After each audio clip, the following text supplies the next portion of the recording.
Hey guys, Tucker here, co-host of the Portland Real Estate Podcast. Before we get into this week's show, I wanted to let you know that we're currently looking for more projects. So for any of you guys that listen to the show that may be an agent or otherwise that have a property that you're looking to sell, we'd love to hear from you. Obviously, we're looking to purchase properties that are maybe not best suited for the retail market, or maybe they need to be redeveloped. So we do renovations and we do new construction, so we could buy an existing home that maybe it smells like cigarette smoke, maybe it hasn't been updated in decades, maybe it's got some functional issues, some problems like that, or maybe it's just in an area that is best suited to take the house down, partition the lot, maybe build a couple new homes, or just build one new home in its place, and anything in between. So if you guys out there in listening land have anything that would be best suited selling to a development company like ours, we'd love to hear from you. You can go to our website, which is ttmdevelopmentcompany.com, and when you go there, there's a Contact Us tab. Click on that, and you can send us a message, and we'll get back to you shortly thereafter. We'd love to hear from any of you guys out there that have a property like this, and hopefully we can do a deal together.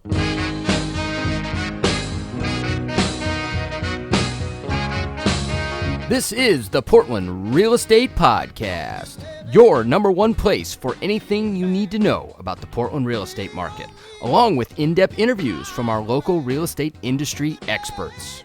Now, without further ado, here are our hosts, Tucker Merrihew from TTM Development Company and Steve Nassar from Premier Property Group.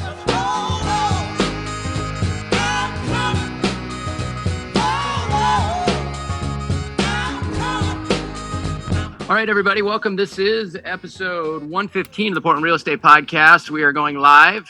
Bear with us. We're four real estate guys doing tech stuff, so if it's not 100% perfect, cut us some slack, right? But we're here this week. We've got what I consider to be an awesome show because, as many of you know, I used to own a mortgage company, and Steve, of course, was very heavily in the mortgage game back in the day. A much bigger producer than myself, I should say. Just give him a little credit there. But without further ado, I want to welcome my co-host to the show. And then, Steve, you can welcome our wonderful guests. Yeah, good to be back. I'm looking here on Facebook trying to see if I'm live on my page. I can't tell, but we'll share it later if not. And we've got all our other normal channels for this anyway. So I'm excited. Also, a big part of what we're seeing and feeling in the real estate world these days is being dramatically impacted by the goings on in the mortgage world. And like you said, Tucker, that's not new to us. I mean, we were in the mortgage game back when we had the last downturn, and we knew what that impacted realtors. So as a realtor now and as a builder for you these days, developer, we know that what happens there is very, very important. So we want to chat with some guys neck deep in that world today, unlike us, who are in a little bit different segment of the business, and who can really share with us some insight as to what is happening. So welcome to the show, Zach Duncan and Tony Blodgett. Did I say that right? Blodgett, yep. Yep, awesome. And Zach Duncan, he's a good friend of mine. I've known Zach now, 11, 12 years. We worked together at Alpine Mortgage back in the day. That's where I first met him. And Zach is now with New American Funding. He's a branch manager in Lake Oswego. They have a beautiful new office right there in Westlake, actually really close to our PPG office, just across from Cruz Way from us. And then, Tony, you are the Senior Vice President for New American Funding. You're up in the greater Seattle area. I also understand that you are a past president of the Washington Mortgage Bankers Association. So you're a guy that's got a lot of insight into the mortgage side of things. And we're excited to pick your brain and ask you some questions about what's going on. Tucker, you had a question about the Mortgage Bankers Association. You were curious how that goes. I thought it was a great question. I've made you pause it for the show. Well, I mean, Tony's got some pretty... let's call him some pretty nice accolades in terms of where he falls on the mortgage ladder. And so I was just curious, what it took to, I guess, being a past president of the Mortgage Bankers Association, that in itself is a big thing. But the other, I forget, what is it? It's like a doctorate, for mortgage game stuff, right?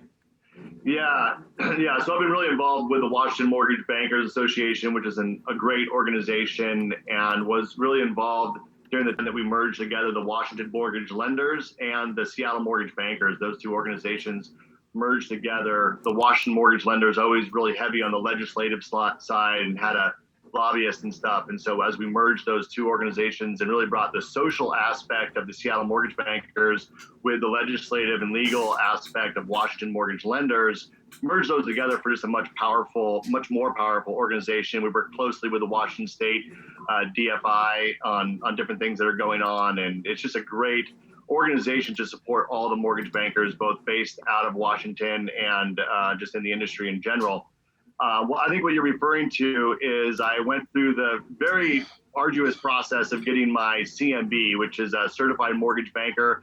It's a designation that's given off by the National MBA, the Mortgage Bankers Association. And it requires quite a process to obtain that, including a 6-hour written exam on all aspects of mortgage banking, things that coming up as an originator, you might not have exposure to, like servicing and some of that, which is really helping me deal with the challenges that are going on today, having a better understanding of hedging and pipelines and servicing and some of that back office stuff that your typical mortgage people just don't get exposure to. So yeah, it's a 6-hour written exam and then an hour to 2-hour oral exam. And there's not a lot of people that go through that process. There's, I think, 5 or 6 active CMBs in the state of Washington. So it's not something for everybody, but it was a great experience.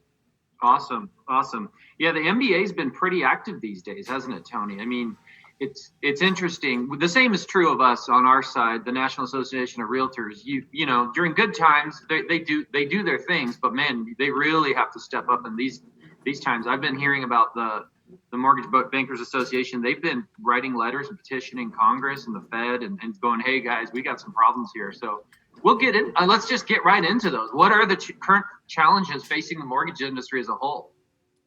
Well, before, I want to give also a shout out to David Stevens, who is the past president and CEO of the MBA and was kind of in retirement. He actually was his signature is on my plaque for my CMB, and kind of, has come back to the forefront and really leading the charge. Obviously, MBA is doing a lot, but David Stevens has really been active in helping to explain some of the challenges that are going on and how they're impacting mortgage bankers. So I'm interested to see if David gets back involved at a higher level with MBA or politics or something. It kind of might appear that way. So you might see him speaking at different engagements if you're, looking for them around the industry. Awesome. Good. Well, let's jump into it, Steve. So the mortgage industry, it's still challenging, a little bit of headwinds these days. But I guess we should say, let's play Zach too. So where's Zach fall on this, spectrum here today? Like you're basically a daily originator, right, Zach? Yeah, no, that's a great question. So, and that's part of the reason why we're really happy to have Tony on. I'm more of your kind of, daily origination, boots on the ground guy. I deal directly with a lot of real estate agents. Like Steve said, known him for years. We go way back. And so I've been in the industry 18 years now. And clients and realtors, that's kind of my bread and butter.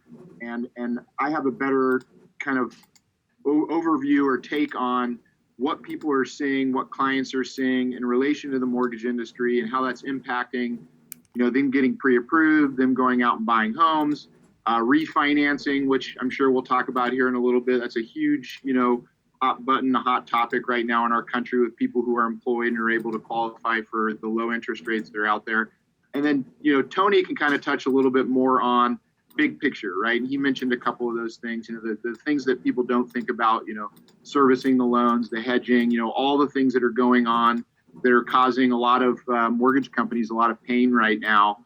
And, it's all tied up together. So that's kind of where I fit into it. And I'm sure I'll chime in as we move along and talk about some of the things that impact, people in their everyday lives as it comes to a mortgage. And then Tony, I'd love it if you could take that first question. I think Steve had just started was, Steve, what was that? Where are we? Or what are the current challenges facing the mortgage industry? Yeah. Well, they're vast. I mean, it's almost hard to say where do we start. And let me just start, I guess, by laying a little bit of groundwork. I think what people need to realize about the mortgage industry and kind of the way that I think about it is, there's a whole assembly line of a process that has to happen as it relates to manufacturing a loan. And it starts, on the front end with people like Zach, who are your originator originating that loan. And then it goes all the way through processing, and then of course underwriting. And when you fund the loan, there's warehouse lenders that are involved in facilitating short-term financing for the mortgage companies, and then those loans get delivered in the secondary market. And there's multiple different ways that loans might get delivered into the secondary market. And so where the complexity comes in today's situation is trying to recognize, first of all, that every company at different spots along this assembly line might do things slightly different, because there's more than one way to run a mortgage banking company. And you have brokers, you have mortgage bankers, that are selling direct to the agencies, you have mortgage bankers that are selling direct to the agencies and servicing their own loans. And then you have big banks, and then you have small banks and credit unions, and each of them will do things a little bit different. And so as we think about the challenges that are hitting the mortgage company, the question is which one do we want to focus on, and which area of the assembly line is it impacting today? And so, I don't want to get too complex with it, but it can really be all over the place. So I'll give kind of a high level, and then if you want to ask some more specific questions, we can jump into it. But I think the first thing that hit everybody is capacity. Okay, the first challenge that came to us was in February. We started seeing what was going on in China. We realized that, all of a sudden we're seeing reports that their car sales are off 95%, retail sales are off. Everyone's going, whoa, like this could really impact our economy. And this was back in February. And so we started seeing the stock market get shaky. The bond market was really rallying, which drove down mortgage rates. And we started seeing a bunch of refinance activity that came into us. So first thing that happened was, boom, pipelines got huge. And then all of a sudden, we declared a state of emergency, and there was a lockdown. And then the stock market really started tanking. And what happened during that time is that the secondary market got really unstable. And the reason it got unstable is because all of a sudden the mortgage-backed securities market became a big question mark. And so typically when the stock market goes down, mortgage rates get better, right? Because people move their money into the bond market. And we did see the 10-year get all the way, keep pushing down. But mortgage-backed securities all of a sudden lost their liquidity. There was a big concern that there would be forbearances and foreclosures, and all of a sudden, no one wanted to buy mortgage-backed securities. And so what should have been naturally a great time for mortgage rates, all of a sudden there was no bid. No one wanted to buy mortgage-backed securities. So that's when you saw the Fed step in, right? And because we just saw mortgage rates jump up, we were locking loans at, high twos, low threes, like this is great. The next thing you know, they're like 5% costing a point. And it's just because there was no market anymore to purchase that. So the Fed pretty quickly stepped in and said, hey, we need to stabilize this. The Fed lowered the Fed funds rate, but that helped. But what they really said was, hey, we're going to step in and we're going to start buying mortgage-backed securities. So they're going to basically give a pledge and say, hey, we're going to be buying these assets. So don't fear, go ahead and buy mortgage-backed securities. If you're worried about the stock market, put them into securities, because we're going to backstop that and make sure that there's demand for mortgage-backed securities. And so they pledged initially $200 billion. And what we saw, everyone was like, yay. And so all of a sudden, Monday morning, like rates got a lot better.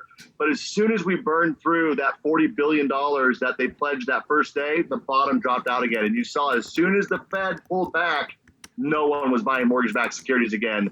So then they came in and said, okay, guys, we're just going to buy as many as we need to. Like there is no limit. Forget the 200 billion. Just kidding.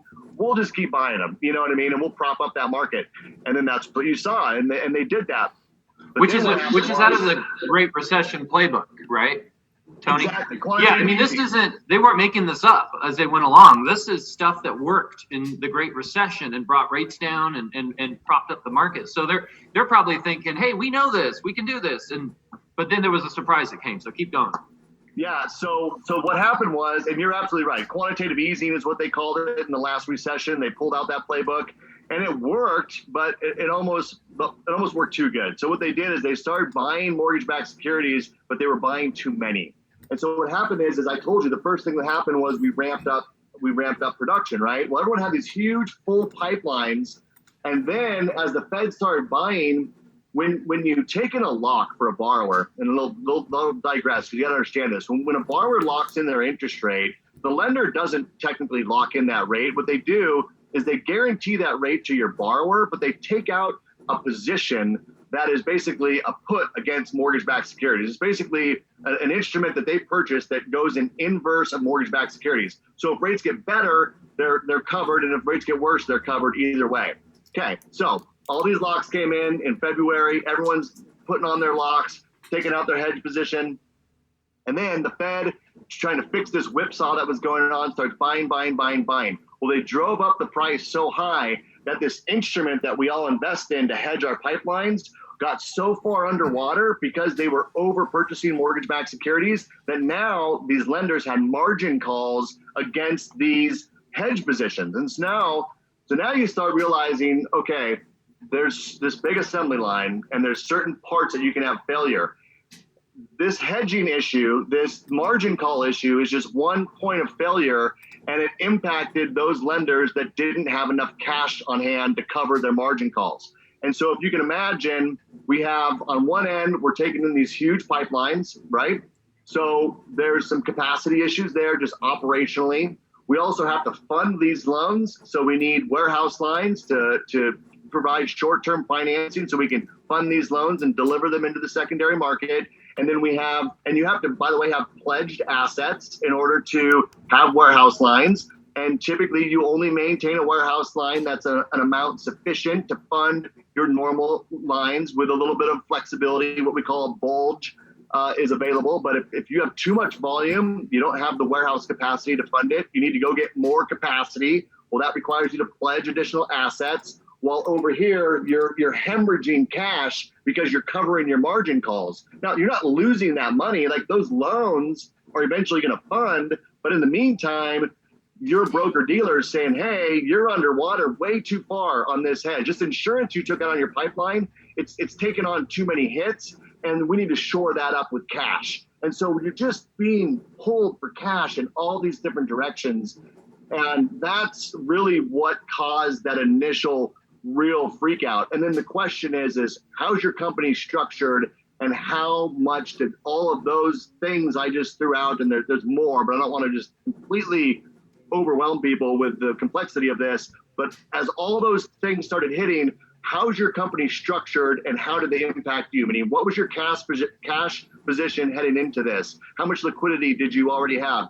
Do you even hedge your pipeline, or do you sell best efforts to an aggregator and they hedge the pipeline so they're having the issues? Or are you a broker and you're just dealing with the different lenders that you happen to do business with? You're not hedging your pipeline at all as a broker, but somebody down the food chain, if you will, is. And who are your counterparties that you're set up to do business with, and how are they weathering this onset of storms? So I'll take a pause there because I know I just dumped a lot on you guys. Yeah.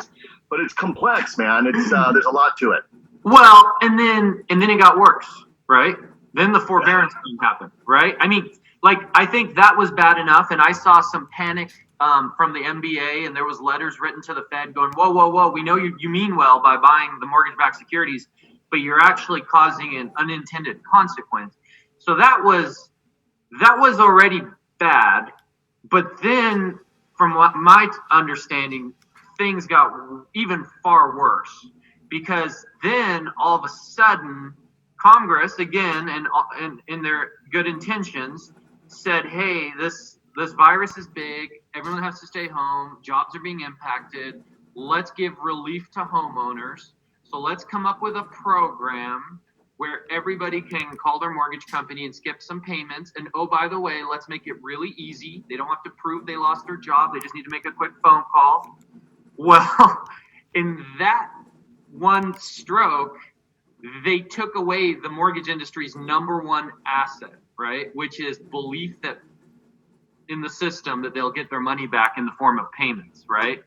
And so that caused a whole new of issues, right?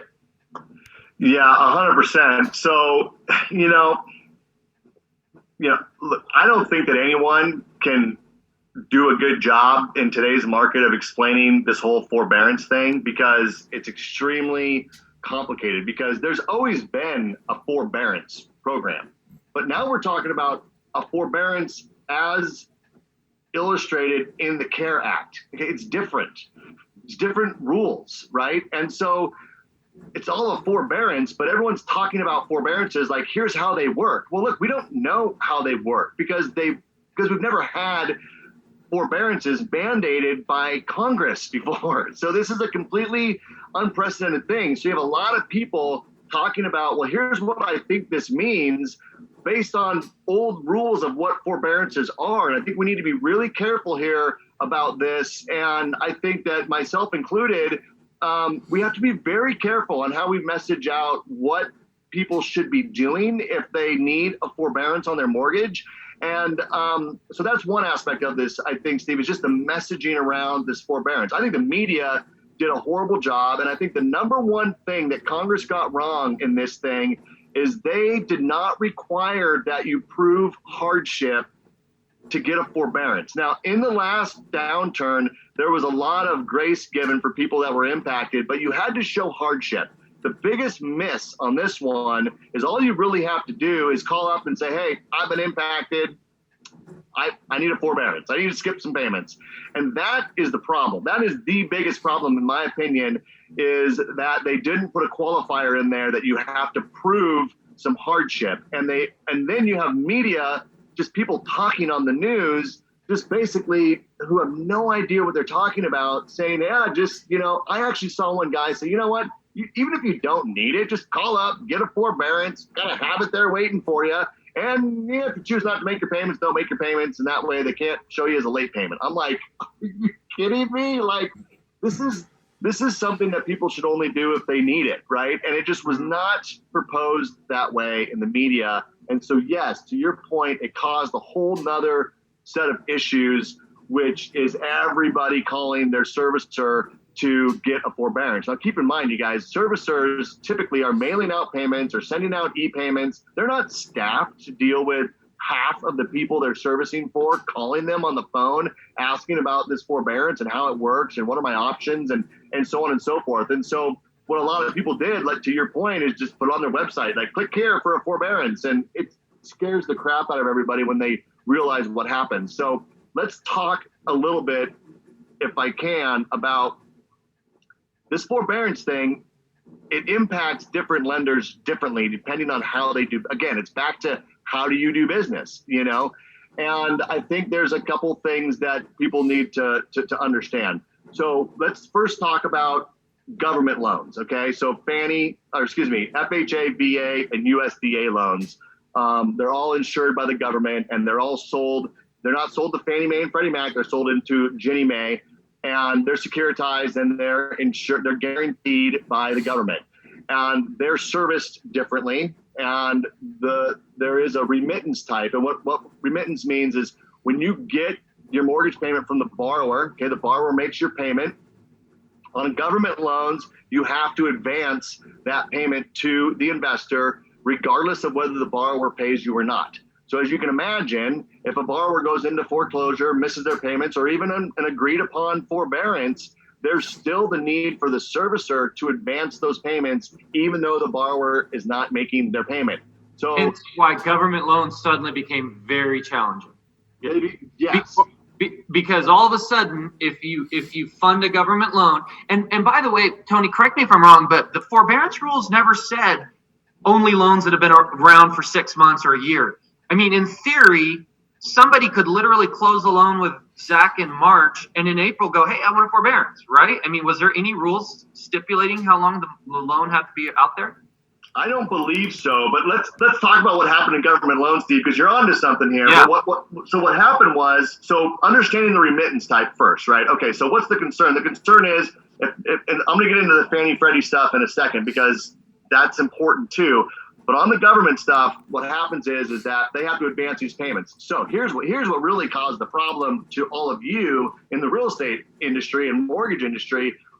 what I'm telling you isn't the problem. The problem was the biggest purchasers of government secured mortgage-backed securities said, whoa, I'm out. Like, I don't know what that's going to mean. And so your Lakeviews and your Freedoms and your companies who bought the bulk of these are all of a sudden out of the game. So what does that mean? Well, again, back to how's your company structured? Well, if you're pooling your loans and you're selling them to someone like Lakeview, that's a problem because they're gone now. They're not buying loans anymore.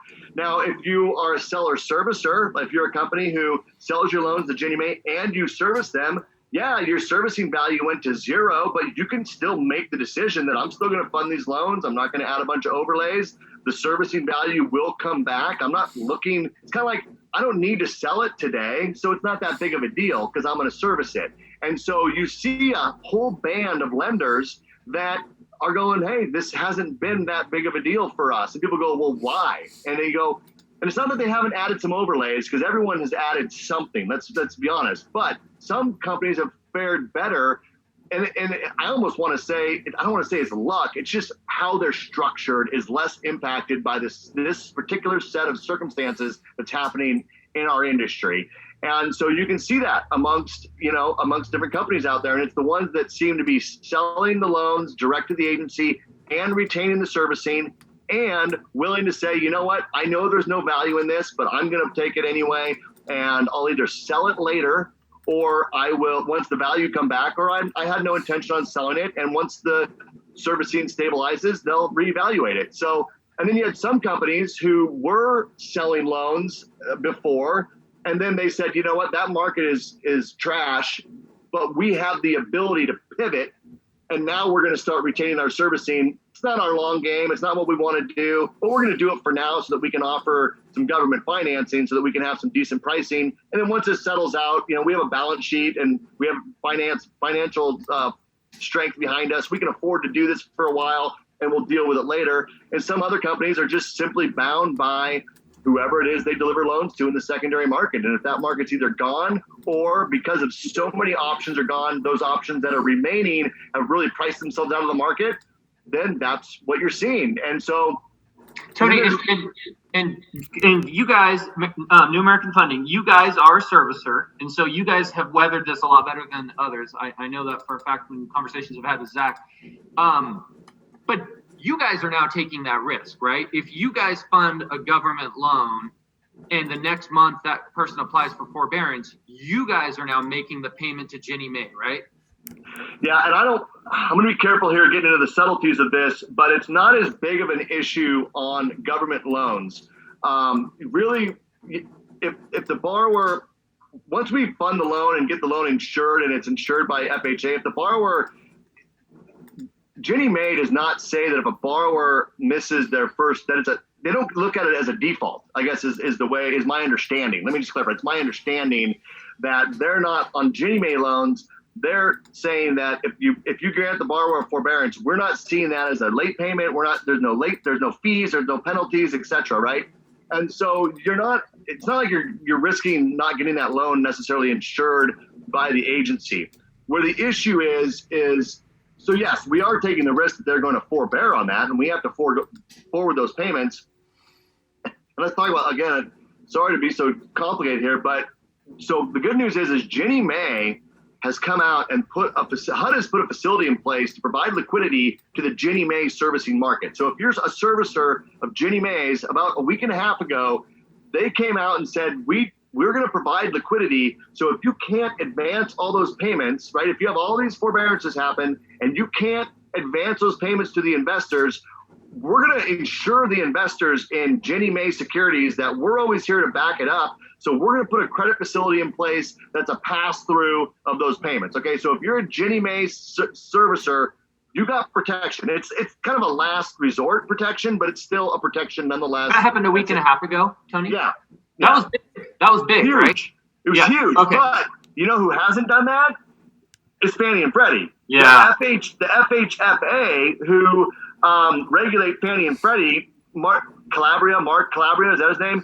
They have not done it yet. And I got to be honest with you, they don't really like non-bank independent mortgage banking firms that service like ours, but there's big ones like Quicken, right? I mean, so they don't like it. And so I think if they had it their way, the Chase, Wells, and B of A would do every mortgage in the country, right?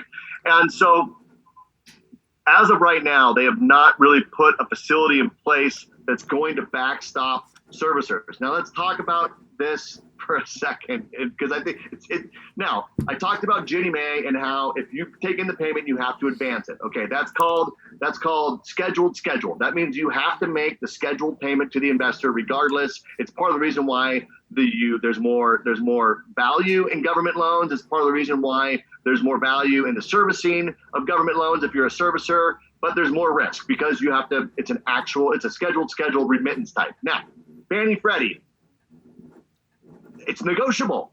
Not everybody is scheduled. Some are actual, some are scheduled. It depends on what you've negotiated with the agencies. And there's some benefits, as you would imagine, just like there is to government loans. If you agree on Fannie and Freddie to do a remittance type of scheduled, there's some benefits to you. I don't know exactly what they are. I'm not an expert per se at servicing, but you get to hold the loan a little bit longer. You can make some extra money. I don't know all the ins and outs of it. Bottom line, it's more profitable to you. You get a few more basis points on that deal, but the borrower doesn't pay, you have to advance, right? Just like on the government loans. Now, we've been a seller servicer of both Ginnie Mae and Fannie and Freddie since 2012. And when we set up our servicing, we negotiated for an actual remittance type. So whatever the borrower actually pays is what we actually have to advance. It's called actual. And that's the remittance type that our company has with the agencies. And I'm sure there's many other lenders who also have that same type of remittance structure. So you're in a better position for forbearance then? What's that? You're in a better position for forbearance then. If they don't pay you, you're not required to pass that on.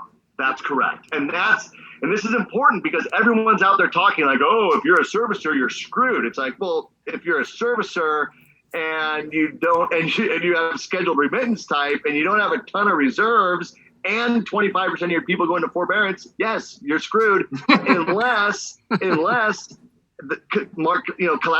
and the FHFA put a facility in place like Ginnie Mae did, which hasn't happened yet. There's a lot of pressure on them to do that. This is one of the things you talked about. What is the MBA doing? The MBA is pushing hard on Calabria to put this in place. It's really brazen not to do it. And it's almost like, hey, we thought there might be an issue with you mortgage bankers not having enough liquidity, so we're going to prove it to you. And I hope that that's not the case because as much as, Quicken is not my favorite lender, but companies like Quicken and other large lenders, independent mortgage bankers, they do have a scheduled remittance type with the agencies, and they have to advance those payments. And it could potentially take companies like that, PennyMac. And again, you guys, I don't know. I mean, I don't work for any of those companies. I'm not representing. I'm just telling you conceptually, there's a lot of big companies that have the need to advance payments, even on loans in forbearance, but not all companies do. So as you can see, depending on your situation, you might be a little less panicked right now about what's going on due to those factors. Gotcha. Yeah, no, that was interesting. That's a great explanation, by the way. That was probably, of all the articles I've read, because I've tried to wrap my head around this, I think I now finally understand it. So I know it's complex, but that was a good explanation. Yeah. And let's talk specifically. I think you gave us a good overview. We call that, you guys are a correspondent lender, right? Which, I mean, isn't that what it, I'm saying it wrong. What do you guys call yourselves where you fund it on your warehouse line and sell it? What's that called? Yeah, so you could be a correspondent lender and do that, right? It just depends on where you're selling it to. So a correspondent lender is someone who usually will underwrite the loan. So they have delegated underwriting authority to underwrite the loan. Sometimes they don't, but most of the time they do. Like a mini core, if you've heard of mini core is where you don't have underwriting authority, So anyway, so you process, you underwrite the loan, and then you fund the loan. You use the warehouse funds to fund the loan, and then you turn around and you sell it to a correspondent lender. You sell it to PennyMac, Wells Fargo, Chase, someone like that in the secondary market. That's correspondent. What we do is we're a seller servicer. So what we do is we underwrite the loan, and then we sell it directly to the agencies, and then we retain the servicing ourselves on almost all of the loans that we do. Now, there is one distinct advantage of this situation in today's market that is impacting real estate agents and loan officers today, which is the whole issue with verifications of employment and the risk of a borrower, as you mentioned earlier, Steve, the risk of a borrower asking for a forbearance before the loan is purchased by Fannie and Freddie. So one of the advantages, and I can only speak to what I know about New American Funding, so I'm sure there's other companies that are also benefiting from this type of structure, but one of the benefits of selling those loans directly is how quickly it happens. So we fund a loan and we sell it to Fannie Mae, and it's purchased within, say, 10 days, okay?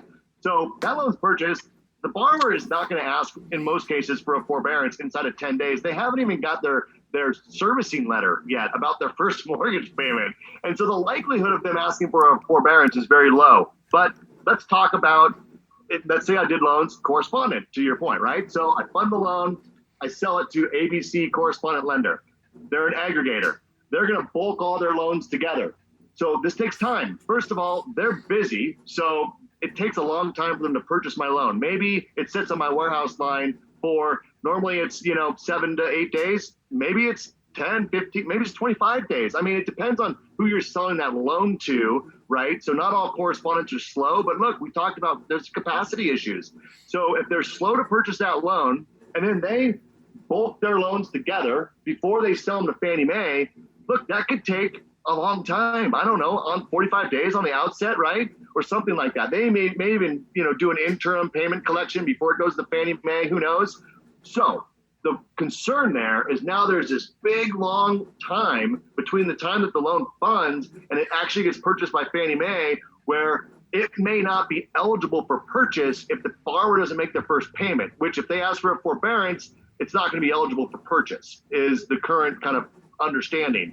And so this time between when it funds and when it gets finally delivered is important. And if you're selling direct to the agency and retaining the servicing, you really shorten that window, and the likelihood of something going wrong during that time is greatly diminished just simply due to how that kind of structure works. It also allows you to turn your warehouse line a little bit faster. And so what happens is when you have a warehouse line, and let's say you normally fund, just make it up, $100 million a month, and you fund $100 million a month, you can normally do that with about $50 million because you fund your loans and then you sell them, you get them repurchased within 10 days, you have that money back available, so you can turn that line, let's say, twice, right?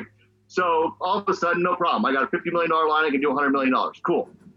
But if you're selling those loans correspondent and those particular investors that you happen to sell to are slow at purchasing loans, all of a sudden what used to take 10 days is now taking 20 days. Well, now I can only turn my line 1.25 times or maybe 1.5 times. My funding capacity went from 100 million to 75 million. While I have massive amounts of volume coming down the pipeline, I'm staring down the barrel of the least amount of funding capacity that I've ever had. And so how do you stop the flow? Well, price raise the rate. Add overlays, drop programs. You just start, right? And so, look, you have to stop the volume. I mean, if you can't fund loans, you got to find a way to put the brakes on it. And so the natural ways that banks and mortgage companies apply the brakes is overlays and high credit scores and dropping certain product. And they start with the riskier stuff first. Why wouldn't they? And so, again, it goes back to, some companies are going to do better because turning that line fast in particular set of circumstances is super important, Yeah. Tony, okay, thank you for that. And most of the lenders that we as realtors deal with on a day in and day out basis, every realtor has their preferred lenders, right? Most of them are structured similar to what we're talking about. Your director's mortgages, your fairways, your prime lending. They have their in-house operations. They fund it on a warehouse line, and then they do something. Now, what they do on the back end, like you're saying, is a little different. You guys retain it. You sell straight to the agencies. A lot of them are selling to correspondent lenders. I want to talk about two other channels because they are greatly impacted. The two other channels that I want to talk about, the big banks, we'll talk about that real quick because we're hearing a lot about them. Chase has come out with some major changes recently. And then the pure brokers, okay? We've seen in the last few years a resurgence of the pure broker. Pure broker was something that when Tucker and I got in the industry, probably Zach too, back in 03, it was huge.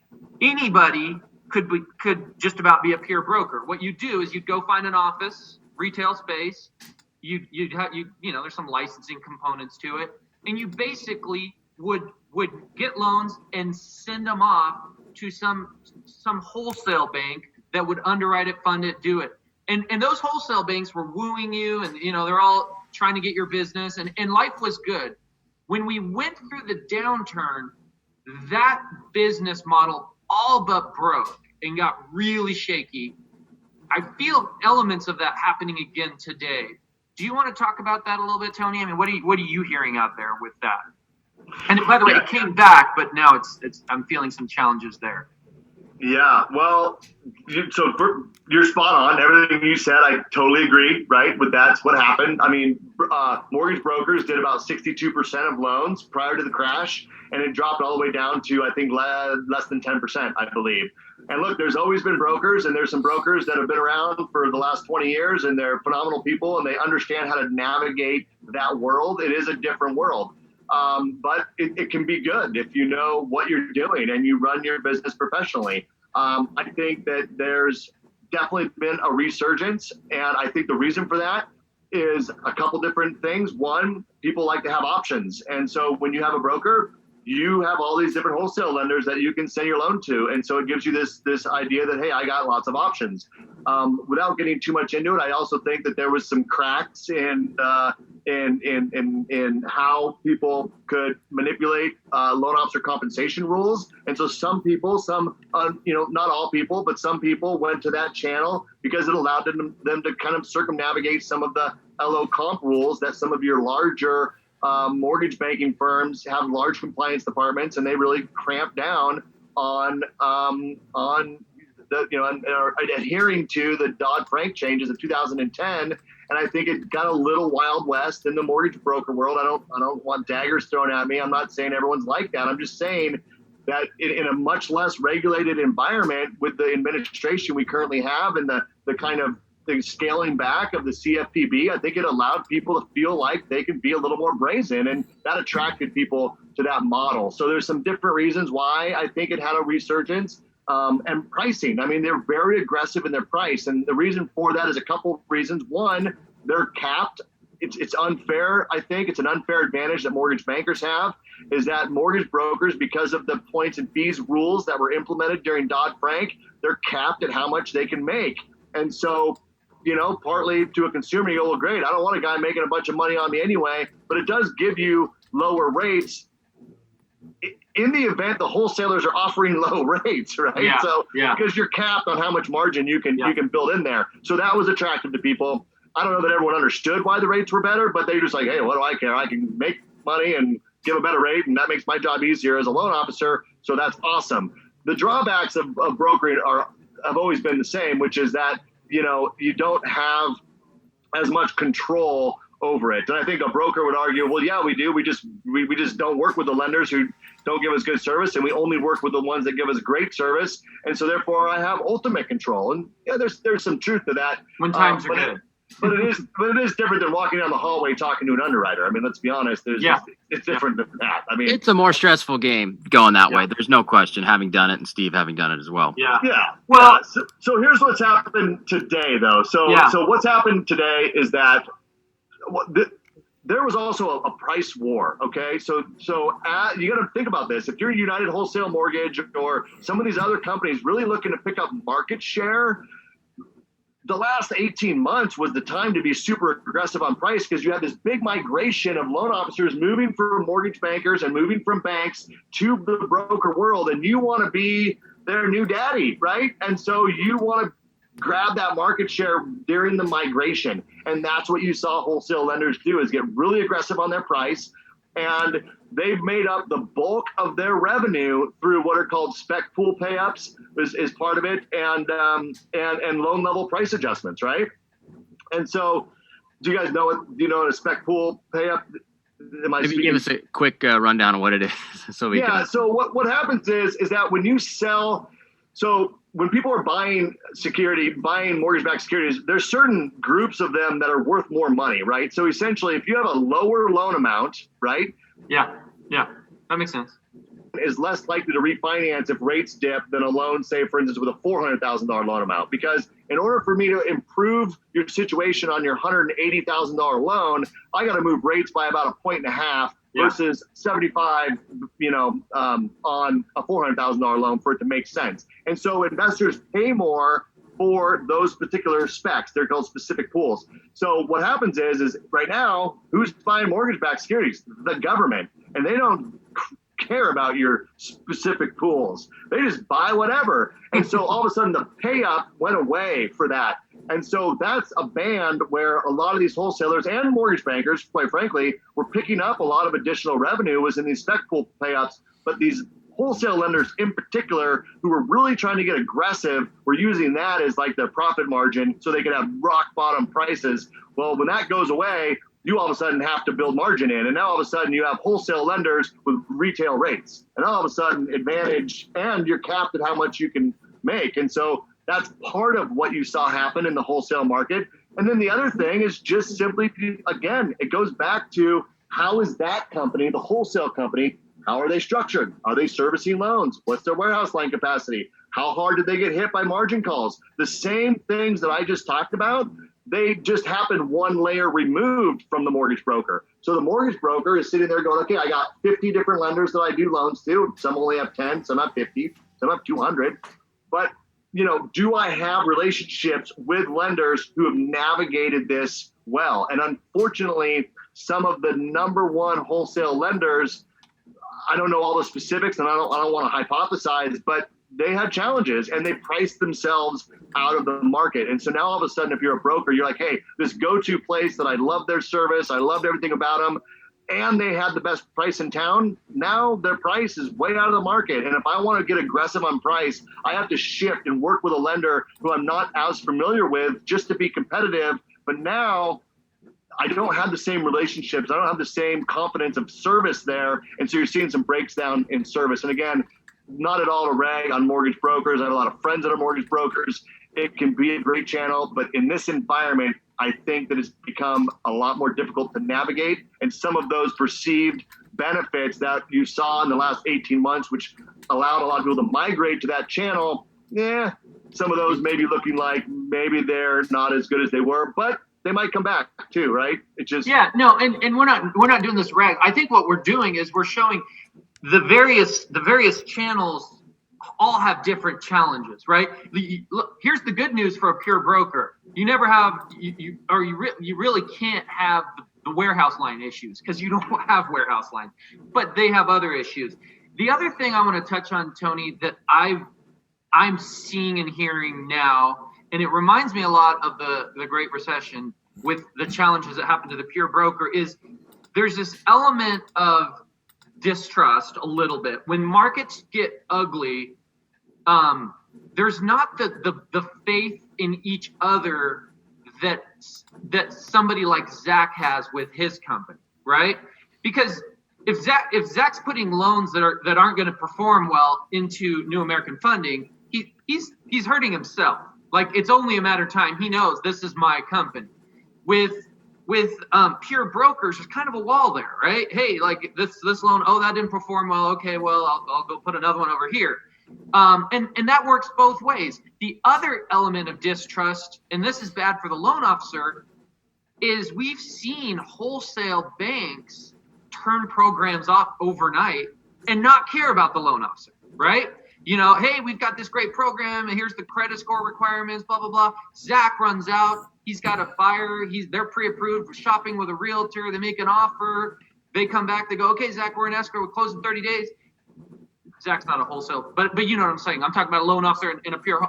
They go to that bank and they go, okay, we want to lock this loan. They go, no. We just changed our guidelines and sorry, we're not honoring anything. We don't care what your problems are over there. Right, Steve, or even worse, they go to that wholesale lender or that, their broker or that place. They get a week out from the close date. All conditions are in. All parties are looking to fund. And all of a sudden they shut that down and they won't fund that loan. Yeah. Or I've even heard horror stories of not really being given an explanation why we're not going to fund this loan, but we're not prepared to fund on your close date. And then they fund, 2, 3, 5 business days later with no real explanation. And so in that you put your buyer in that position, and then all of a sudden, what do you do? How do you pivot? Well, you go back to another bank. It's almost like you're starting the process over again, right? Yeah. And you know better than anybody, you got, tons of dominoes. It's just not usually a buyer and a seller. I mean, in this market right now, I don't know, you correct me if I'm wrong. It seems like most of my buyers are selling their home to buy something else. And so when they're doing that, the person on the other end is doing that. I have transactions where there's what we call dominoes, right? There's 6 dominoes. And if all of a sudden you can't fund and you're not told why, I mean, that can put you in a really difficult position. Absolutely. Yeah. And then let's just touch real quickly. So those are some of the challenges with the peer broker. What's going on with the big banks, Tony? I mean, why are they, why is Chase raising their minimum credit score to 700 and you got to have 20% down? That's going to, that's the hot question. That's the big headline. So we'll lob that one over to you. See what you can say about it. Yeah.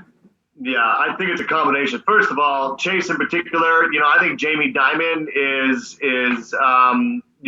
down on what the economy looks like. I mean, he's just being conservative, and I think he's made that pretty clear that he thinks it's going to be brutal. He doesn't want any part of it, But the other reason is banks have a couple things. First of all, they're way more concerned about reputational risk.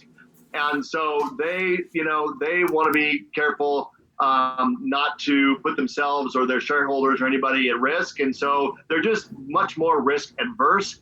The other thing with the banks is they just don't have capacity, you guys. They've been so beat up over the last number of years with so much of the business going to the independent mortgage banker. And now, of course, with the broker, they've lost so much of their infrastructure on the mortgage side that they just need to take care of the people they have. And I think that's really a big part of it is that they have such a big book of business that needs to get rewritten, that needs to, they have so many loans that need to get the rates down, and they need to be able to get through those and rewrite their servicing portfolio so it doesn't bleed off and go away. And so they truly, I think it is a resource thing that they just need to focus on the low-hanging fruit and get as much of their book rewritten as they can with the infrastructure and capacity that they have. I think that's a big part of what you're seeing with the big banks and just their overall propensity towards being a bit more risk adverse.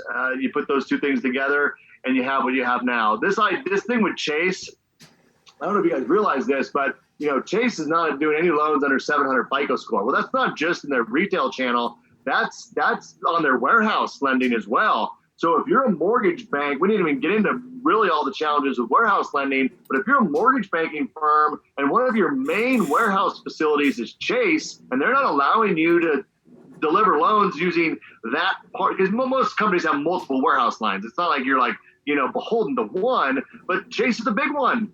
JP, so if you're with JP and they say no, nothing under 700, well, you might be looking at your overall book of business, and all of a sudden you have to start putting overlays in place because you can't have too much business that you can't use that line for, and maybe your other lines are backed up a little bit. Again, we talked about the challenges of delivering into the secondary market. How about this? How about loans that you funded that were jumbo loans and the investor stopped purchasing them? Or they were non-QM loans, they're on your warehouse line and no one's buying them. Right now, you are either scrambling to figure out what to do with that, you've already had to scratch and dent that loan, or it's sitting there dwelling on your warehouse line, lowering your overall capacity, while at the same time, someone like Chase, if they're one of your counterparties and they lower their FICO score requirements, all of a sudden you got the squeeze. And so some of what you're seeing happening in the mortgage banking world is because of what's happened with counterparties, and Chase is impacting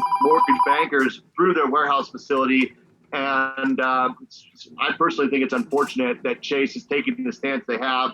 Why do you want to be leading that during a time when our country needs access to credit more than ever? They need access to the equity in their homes, and you're making it more difficult in a very difficult situation. So I'm not a huge fan of what Chase is doing right now, and I'm not really afraid to say it, to be honest with you. Yeah, I got a question real quick, Steve. So the guys that did fund jumbo stuff, right, or the non-QM stuff that maybe didn't get it sold, what do? They pass on to a scratch and dent market. Somebody buys it at basically a discount, and I assume there's some discount buyers out there, and that's their business model. Yes, sir. Yeah, well, and that's the problem. It's a supply and demand thing, right? So when there's a lot of scratch and dent available, the bid goes way down. I mean, I don't have any specific numbers, but I wouldn't be surprised if people had to unload some stuff at 70 cents on the dollar, maybe less. I don't know. I mean, hopefully not. Look, I don't think that 85, 90 is bad enough. You got millions of dollars worth of loans that you're selling at 90% of their value. That's brutal. That's brutal. Yeah. So. Yeah. And to our listeners who are realtors, I mean, that a 700 credit score is a pretty darn good credit score, right? I mean, 720 is great credit, and you get above 750 or excellent credit. But 700 is not average. I mean, I think the average credit score, isn't it in the 670 range? Isn't that what they say is like average? So 700 is above average credit. So for Chase to say, we want only above average buyers, and oh, by the way, they also better have 20% down, your buyer pool out there just shrunk tremendously. Oh, yeah. I mean, if 2 months ago we were at a buyer pool is 100, I mean, you got to think from Chase's perspective, they're now only looking at 60% of that same buyer pool, which means if you have 10 houses that had buyers before, now you have six. Now 6 of those houses have buyers, and 4 of them are going to sit. Let's keep moving along, because I know we want to get through some of these other great questions, because I know you're going to have great answers, Tony. Talk about jumbo. What the heck is going on with jumbo? That impacts Tucker a lot. I do some high-end stuff. We're seeing a slowdown there that's a little unique. What's going on with jumbo financing? So I think the first thing to understand about jumbo is that it really isn't a secondary market. And so I think that's where people need to realize that it's always been the challenge with jumbo, is that every lender that offers a jumbo product, it's a portfolio product that they're setting the guidelines and they're retaining them. So there's no like set rules with jumbo, because each investor has their own level of risk that they're willing to take. And so there was a handful of jumbo lenders who were doing some of your fringe and over non-QM. Non-QM lenders also did some of your higher risk, I'd say, jumbo loans.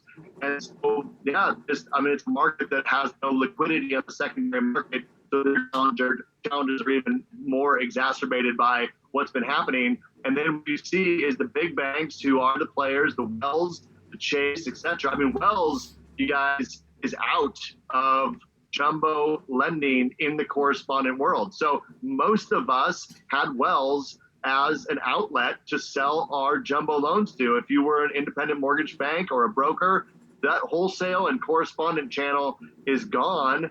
And you have to have a $250,000. My understanding is you have to have a $250,000 deposit at Wells Fargo to do a jumbo loan with them. That's brutal. And then what happens is, again, supply and demand, right? So all the options go away. You're left with a handful of jumbo lenders. They know they're the only game in town, and margin goes up and overlays go in place. They only want the low-hanging fruit. They can only take so much capacity. And what did we talk about earlier? How do you slow down capacity? Add overlays, increase your rates. And that's what's happening in the jumbo market, is less options. And with Wells pulling out of correspondent, man, here's the other thing you see. Think about it from a mortgage banker's standpoint. Now, Wells going away. We still have 5 other or 6 other jumbo investors. We have a few relationships that are unique to us. It's not just us, but only a handful of companies are working with certain investors. So we didn't really change anything with jumbo. But what if Wells was your main delivery for jumbo loans, and you only had 1 or 2 that you used as a backup? Well, all of a sudden, if you're an independent mortgage banker and you just lost your number one source for who you would do that loan with on a correspondent level, you might say, look, I'm not going to rely on these other 2. They were just my backup to Wells. And now Wells is gone. Look, I'm out of jumbo.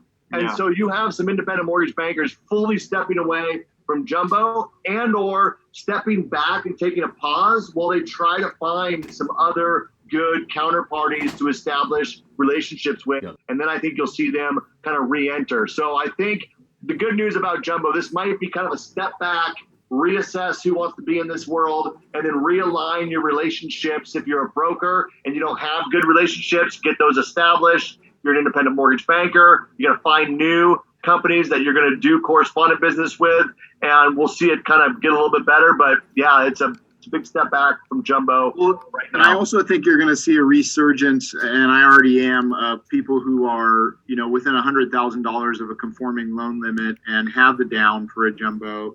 The second mortgage, these home equity line of credits, second mortgages, getting creative on how to, still get into the property.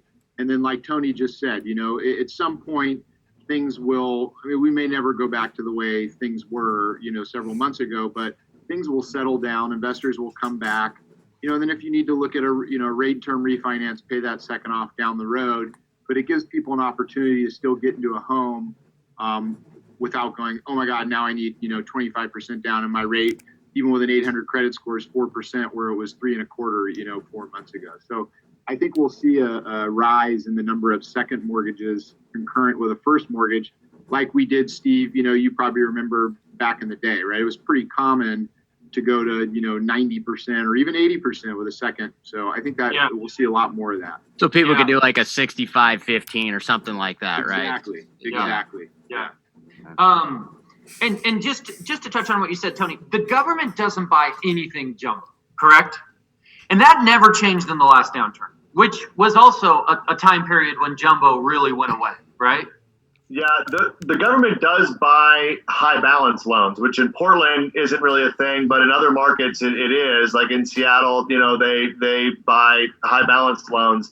I think that they would rather not, but they do it in high cost areas, and it's a challenged market also. High balance is a challenge because when you sell your loans to the agencies, you can only have 10% of your total loans be high balance. And it's difficult in a refinance market like this because what happens is that, like we talked about a minute ago, the higher loan amounts can benefit from a very small improvement in interest rate.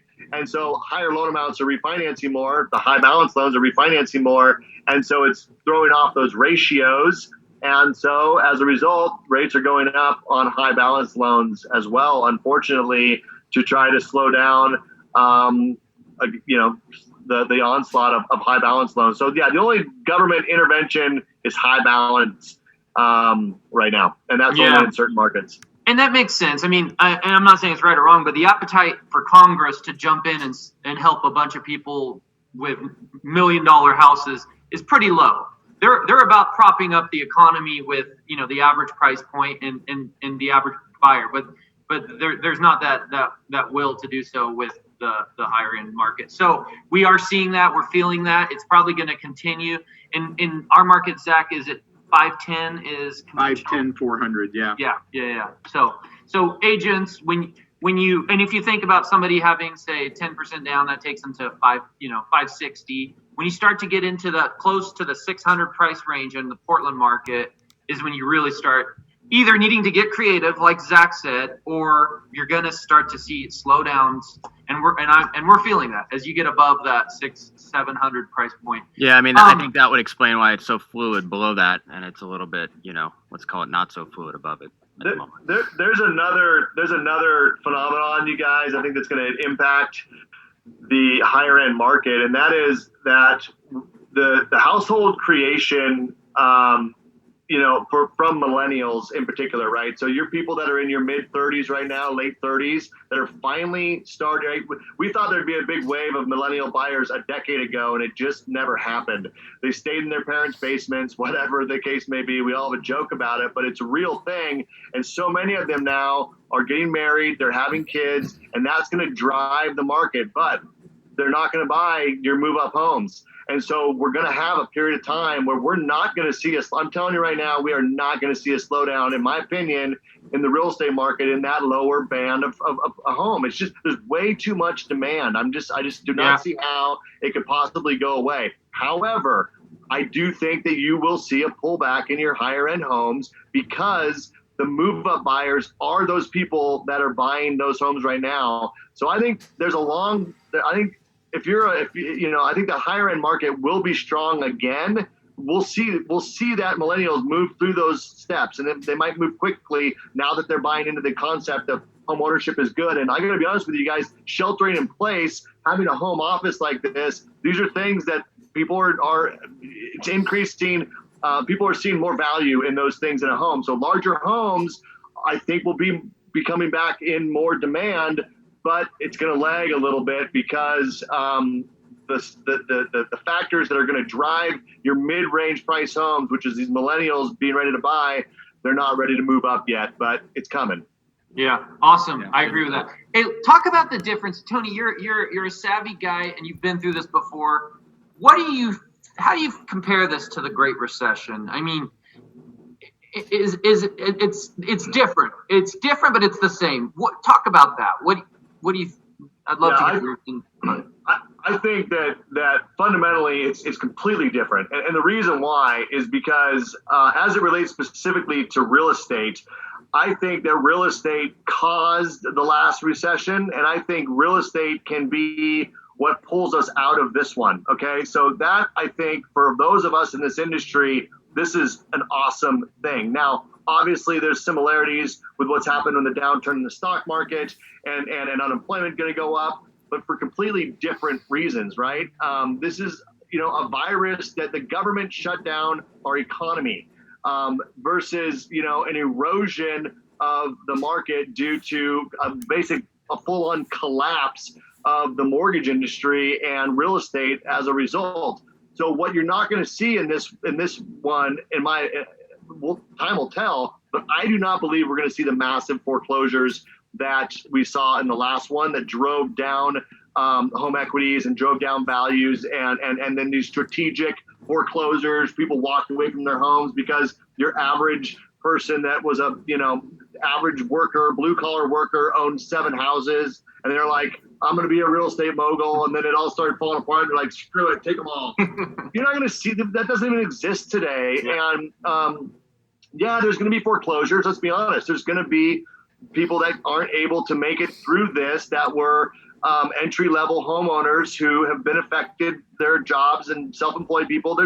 It's not like there's going to be none of that. It's just not going to be nearly at the scale that we saw last time. I also think, personally, it'll be a quicker recovery. I think it'll be a recovery that's more similar to what we saw in 9/11 than what we saw in 2008, because you're going to see this, America wants America to succeed. And so you're going to have this, we had that with 9/11. We all banded together to make, get our economy back, go spend money, more stimulus, make it happen, like help people out, buy local, buy American. Like, I think you're going to see some of that. And so that's going to help hopefully push our recovery up quicker. The last recovery took a really long time, and I think this one will be different. And I think that as long as we can keep access to the ability for people to borrow money, right? We can't have a liquidity crisis like we had last time. We have to give people access to capital, and we have to give people access to equity in their homes, and we have to let people benefit from the low interest rates that are available so they can drive their costs down and they can buy consumer goods. So I think that we know that, and I think that the steps are being taken to make sure that happens. And we can be the heroes this time, you guys, your real estate agents and your loan officers, and the people who were villainized for the last crash can be a big part of counseling people through this recovery. And don't be afraid. We have to be smart, right? We can't just be order takers. Borrower says, oh, I heard rates are low, I want to, refinance. You go, great, let me send you out and give you a rate. I think we need to be talking to people about, do you guys realize, people have the average equity in someone's home is 40% right now or something. If you're struggling financially and you have equity in your home, it's like having all this money untapped. And we have this mentality that, oh, I can't touch that money. It's like, yeah, but you're going to lose your house or go broke or whatever. We need to be smart about educating people about how to leverage what they have available to them. And that's where the mortgage industry needs to step up, in my opinion, during this recovery and talk more about, cash out strategies and debt consolidation. consumer debt is as high as it's ever been, and so is equity. Like, we can do something about that. And it's going to give also people capacity to then spend more money and go out to dinner and revitalize our economy. And I think that's what we want. So I hope that mentality grows our recovery faster. So that's my take on it. I mean, Awesome stuff. Jack, what do you see in the front lines as a lender? Well, operations is huge right now. So when we talk about front lines and we talk about, Tony at the very beginning talked about processing a loan and underwriting a loan and all the different people that are involved in closing a loan. You have some companies who just weren't prepared for all of a sudden overnight, hey, everybody go work from home. You can't go to your office anymore, right? And so not only do you have capacity issues, all this business coming flooding in over the last few months. So they're understaffed and they're not ready. And at the same time, now you have all these people who weren't prepared to go home, right? So you take, big producing underwriters and processors in any company, and if any of you have ever seen their workstation, they've got 3 huge monitors, they've got laptops, they've got printers and scanners, they've got juniors who are assisting them, and their job is very intense, right? And there's a lot that goes into underwriting and closing a loan. And what we've seen, some companies were very prepared to, hey, get what you need, let's get you set up. If you need this, if you need that, take it from the office, or we'll have it shipped to you. It'll be at your door tomorrow, and you can be up and running and just as efficient as you were at the office. And then there are other companies who very clearly weren't prepared, and it's having a huge impact on, turn times. So, you see some companies out there that are telling their clients, hey, you need to lock for 60 days or 90 days or 120 days. You're seeing a lot of that at Chase right now, and some of the bigger companies where they just can't handle it, right? And they can't get through a loan. And so what does that mean to a client? Now, if you're a refinance client and you want a particular rate and you're comfortable with your lender and they can guarantee you a certain lock period, okay, so it takes 60 or 90 days to close your loan, and you've got a job, so you're okay making the payments, and saving your $300 or $400 a month is not a big deal. That takes a few months, right? I get that. But on the flip side, realtors have to be careful with who they're partnered with right now, because on the purchase side of things, it's a huge issue, right? And so if you go, hey, we have these close dates, I talked about dominoes earlier, we've got close dates that we need to meet, so all these other pieces can come into play, and all of a sudden, a company can't get through a loan in a certain efficient period of time because of, not being prepared up front. I'm seeing and hearing a lot of that recently, and so, I'm blessed and lucky to work at a company where a lot of our employees were already remote. So we have a lot of processors, a lot of underwriters who they get to a certain point and they prove themselves enough, they go work from home anyways. In fact, in my eyes, I've had a processor that's worked from her house for years, and they're super efficient. They're available a lot. They can work a lot of hours if they need to, and they get through it. And so we were lucky to have our operations team already being in that boat and kind of already used to, familiar with it, having the things that they need. So I think that's super important right now, versus, groups of underwriters who, oh my gosh, now I'm on one little, I'm on my laptop right now with you guys, right? I'm used to the 2 or 3 monitors behind it and, plugging in. It makes a huge difference. It slows you way down when you're trying to maneuver all these different pieces of software and programs and that type of thing. Yeah, that's a big one right now. It's just turn time. To layer on challenges. That was one we hadn't talked about, but for the mortgage industry, just overnight to have to shift to home, the dock drawers, the funders, the lock desk. What percentage would you say, Tony, of your guys' operations is at home? Is it close to 100%? You mean currently or always? Yeah, currently, today. Yeah, there's probably our corporate office, which is like 80,000 square feet, has about 30 people in it. Yeah. And what? Yeah, that's. How many does it normally have, just for comparison's sake? 900. Okay, so there you go. Right, yeah. Do you think this will change the landscape permanently to some extent? Get this. We've been doing some surveys and polling of some people, and this is just very preliminary, just a kind of initial kind of reach out to a handful of people about that are working from home. It looks like about over 60% said they would prefer to continue to work at home and not go. People that worked in the office before would prefer to stay at home. Yeah. Look, I think it's profound. It was one of the very first things that I said, because I have a beautiful office here. I've worked from home for a long time. Getting used to, man. I was suit and tie like every day in the office, and I was very anti people working from home. And like Zach told you, I run the region. I didn't used to embrace that concept. But you know what I found over the last number of years, like when we had to shift, right? Because Kirkland was where the first breakout was. So my corporate office is like, what's going on? I got a branch in Kirkland. They're like, what's going on in Kirkland? Like, people are dying. Like, is this crazy or what?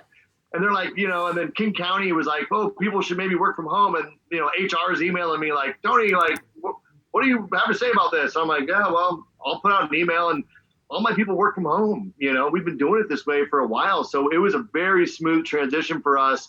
But I got to be honest with you, Steve, I hope that it does impact, and I hope it stays, because there's so many benefits of people working from home. The amount of time people spend in their cars going to a cubicle is freaking insanity. It's bad for the environment. It's bad for traffic, for people who actually have to get where they need to go. If you're a single parent and your kid is like sick at school, you can go to school, you pick them up, you put them on the couch, you give them, some Sprite and a blanket and turn on like SpongeBob and go back to work, versus, I gotta go take the day off because my kid's sick. There's so many benefits to this way of doing business. In my opinion, I hope that it sticks. And I hope not only, you know what else I hope sticks? I hope this sticks. I hope Zoom calls. I hope virtual face-to-face. I've been using WebEx and video conferencing for a decade, and no one wants to turn their camera on. No one wants to get face-to-face like this, and this is forcing everyone to do it. I'm like, yes, and I hope that it stays around, because it's an awesome way. Like for me, I got a branch down in Oregon. I live in Lake Stevens. If I want to jump into a sales meeting, if they're on Zoom, it's super easy. Otherwise, I gotta it's a whole day to get down there, And so I hope that some of this stuff that we've been forced into doing sticks, because it's good. It's good for businesses. It's good for communication. And I'm not joking when I say that it's good for the environment. I mean, you guys, all these people driving around like a bunch of rats every day, like going to these boxes is crazy when we don't need to, in my opinion. Yeah. Well, talk about an industry that can survive and thrive without needing to, we're not a restaurant. You don't come in, we're not closed. We, Steve, on your guys' end, DocuSign is used for so many things. We're virtually paperless now. I think we have one document every once in a while you need to print out, but you can take a photo and send it to us. So everything is also DocuSign and click. And until the very end, when you're signing with the escrow company, which even they're getting creative. A lot of our loan docs now have turned to DocuSign. So, and this just happened in the last few months where the virus started. We said, hey, you can now send the docs to a client. They can DocuSign a handful of them. Here are the specific ones that a notary, an escrow officer or a mobile notary actually needs to sign with a client. So, realtors being able to do Zoom calls or virtual walkthroughs of a house, or letting the buyer or the seller walk through first without you there. And then I can do everything that I do with a client without ever actually having to sit down in front of them. It allows our industry and our business to keep chugging along, right? Versus what we've seen is a lot of this other stuff is just bound to a halt. Mm-hmm. Yeah. Well, I think we've gone for a long time. We've taken a lot of your guys' time, but man, this was probably some of the best content mortgage-wise I think I've ever heard. So I applaud you guys for what you brought today, because it was definitely not self-promotion. It was how in the hell this business actually works right now. So thank you very much. Yeah, well, thanks, Tucker. Thank you. Thanks, Tucker, and thanks, Steve, for having me on. And it was I now that you've been streaming in Masters, which I'm a member of, I've been checking you out the last couple of weeks. So this is a great podcast, and it's really refreshing to talk to real estate professionals who really understand the mortgage side of the business too. Like, you can bring it, man. It's a great conversation. Yeah, absolutely. And likewise, Tony. gosh, I learned you have a wealth of knowledge in the business, so we appreciate it.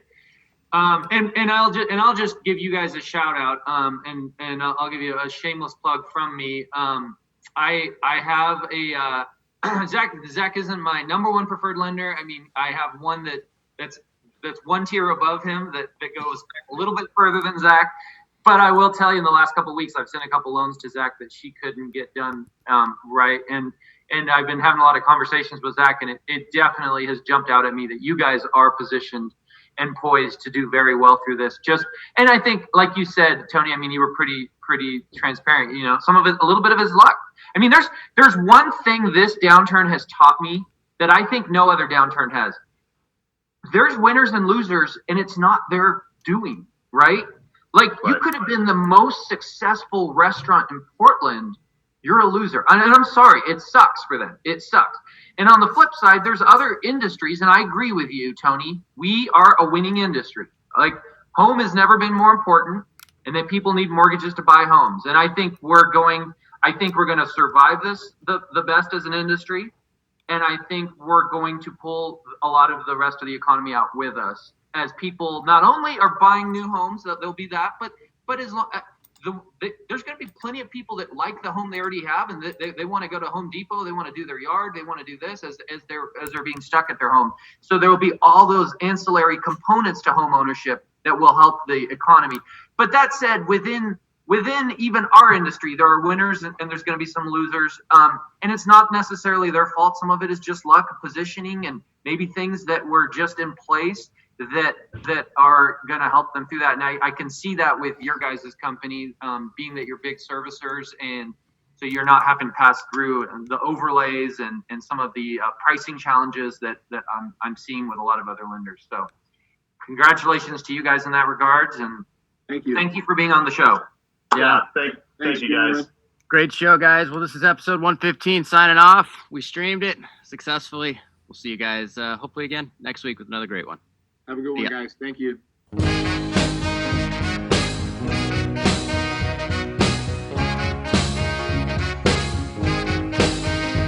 Thanks again for listening to our show, and make sure to tune in next week for another great episode of the Portland Real Estate Podcast.